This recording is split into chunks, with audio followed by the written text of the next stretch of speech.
मुझे लगता है कि पार्टी ने जहाँ से उनको टिकट दिया था वहाँ से उनकी इच्छा नहीं थी लड़ने की, और जहाँ से वो चाहते थे वहाँ पहले से ही हमारा बड़ा प्रत्याशी और मतलब केंद्रीय मंत्री हमारे प्रत्याशी वहाँ पे हैं, तो वहाँ से टिकट पार्टी नहीं उनको दे पाई। जहाँ से दिया वहाँ से वो भी नहीं लड़ना चाहते थे, तो अब वो स्वतंत्र हैं, ये इसलिए कि लोकतंत्र में हर व्यक्ति की अपनी इच्छा है, वो जहाँ से चाहे वहाँ से। निरहुआ पवन सिंह के खिलाफ प्रचार करने जाएंगे क्या?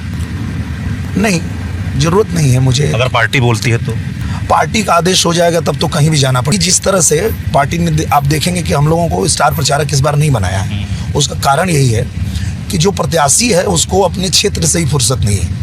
अब 3-4 दिन बचा है और अभी हमको खुद ही अपना पूरा लोकसभा क्षेत्र कवर करना, बहुत बड़ा लोकसभा क्षेत्र होता है, तो पार्टी तो जानती है कि जो प्रत्याशी खुद ही लड़ रहा है वो अपना क्षेत्र देख ले, सबसे मिल ले, सबको संभाल के और चल ले, वही बहुत है। वो बाहर कहाँ जाएगा? तो हम लोग चुनाव वहाँ पे आखिरी चरण में आपको 25 को निपट जाएगा, इसलिए मैंने पूछा। तो पार्टी का अगर आदेश होगा तो उसमें तो फिर कोई दिक्कत नहीं है, क्योंकि देखिए ये धर्म का युद्ध है और धर्म युद्ध में सामने हमारा बाप है कि सामने हमारा गुरु है कि सामने हमारे भीष्म पितामह हैं कि द्रोणाचार्य हैं, फर्क नहीं पड़ता है। जब धर्म युद्ध में उतर गए तो लड़ना पड़ेगा, सामने लड़ने आएंगे तो हमको लड़ना पड़ेगा, तो उसमें कोई दिक्कत नहीं है। वहाँ तो कोई भी होगा, अरे चाहे वहाँ तो मान लीजिए पवन सिंह लड़ रहे हैं, पहले उन्होंने हमारा बहुत साथ दिया है, यहाँ हमारा प्रचार भी करते थे, वो हमारे लिए हमेशा आते थे, हमारी रैली में आते थे, हमारे रोड शो में आते थे।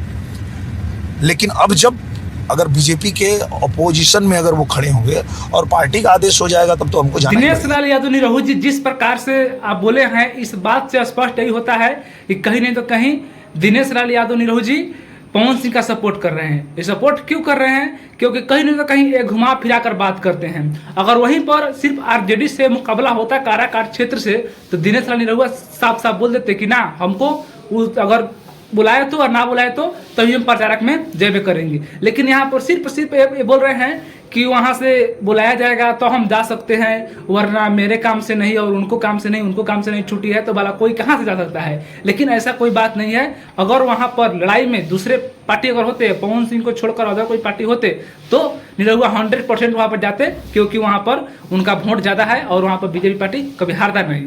लेकिन यहाँ पर सिर्फ मानना यही है दिनेश लाल निरहुआ को कि नहीं, वहाँ पर पवन भाई लड़ रहे हैं तो हम नहीं जाएंगे। लेकिन लोगों को बात करने के लिए और लोगों को बस खुश करने के लिए बोल देते हैं कि अगर मुझे वहाँ से इनवाइट आता है तो मैं जरूर जाऊँगा, लेकिन जाएंगे नहीं। 100% है। क्यों नहीं जाएंगे?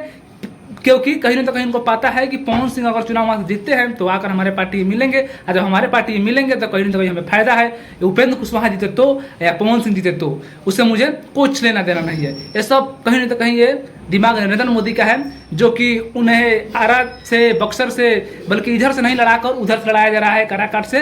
क्योंकि कहीं ना कहीं काराकाट में कुछ उपेंद्र कुशवाहा अपने क्षेत्र में काम नहीं किए हैं, जिनके सजेशन के लिए उन्हें पीछा करने के लिए, रियल बात है, बताया जा रहा है कि उसे पीछा करने के लिए दिनेश लाल यादव निरहुआ को वहाँ पर नहीं भेजा रहा है, बल्कि पवन सिंह को वहाँ पर चुनाव लड़ाया गया निर्दलीय। नहीं तो अगर पवन सिंह चुनाव लड़े हैं, वो चाहते तो अपने क्षेत्र आरा से लड़ सकते थे, बक्सर से लड़ सकते थे, बलिया से लड़ सकते थे। लेकिन वहाँ से ना लड़के उनको सिर्फ लोगा कहाँ, काराकाट क्यों लोगा? क्योंकि कहीं नहीं तो कहीं पवन सिंह आज नहीं तो कल बीजेपी पार्टी ज्वाइन करेंगे जीतने के बाद, और जब वहाँ पर उपेंद्र कुशवाहा जी कुछ काम अपने क्षेत्र में नहीं किए हैं, जिसके कारण से उनको वहाँ से नरेंद्र मोदी के हिसाब से वो शायद उनसे ऑर्डर लिए होंगे कि मैं चुनाव कहाँ से लड़ूं। जैसे कि उनको कि टिकट कुछ दिन पहले बीजेपी पार्टी से मिला था आसनसोल से, जहाँ पर आसनसोल से चुनाव नहीं लड़ना चाहते थे, क्योंकि वहाँ पर उनको जमता नहीं था। वो सिर्फ जानते हैं कि हम जब लड़ेंगे, जब चुनाव बिहार में लड़ेंगे, बल्कि वहाँ हम आरा में और दूसरे राज्य में नहीं लड़ सकते हैं, जैसे कि बंगाल में वो नहीं लड़ना चाहते हैं, और वहाँ चुनाव कैंसिल करके यहाँ पर आते हैं और यहाँ से फार्म भरते हैं। जिसे अब अगर पवन सिंह जीतेंगे तो कहीं ना कहीं बीजेपी फायदा है। सब यहाँ पर दिमाग का खेल है, बस यहाँ पर समझिए तो पवन सिंह 100% जीतेंगे। और मेरा गुजारिश है काराकाट लोगों से कि पवन भाई को सपोर्ट कीजिए, अब की के बार पवन के जिताइए। और जब पवन जीतेंगे तो दिल के बहुत अच्छा आदमी है, कहीं ना कहीं काराकाट के लिए अच्छा करेंगे और हमेशा वो काराकाट के ऊपर लेकर जाने का सोचेंगे। उपेंद्र कुशवाहा जी क्या नहीं किए ना किए उसके बारे में खुलासा नहीं कर सकते हैं, लेकिन जहाँ तक है उम्मीद पवन सिंह अच्छा करेंगे, ये तो गारंटी है। जय हिंद।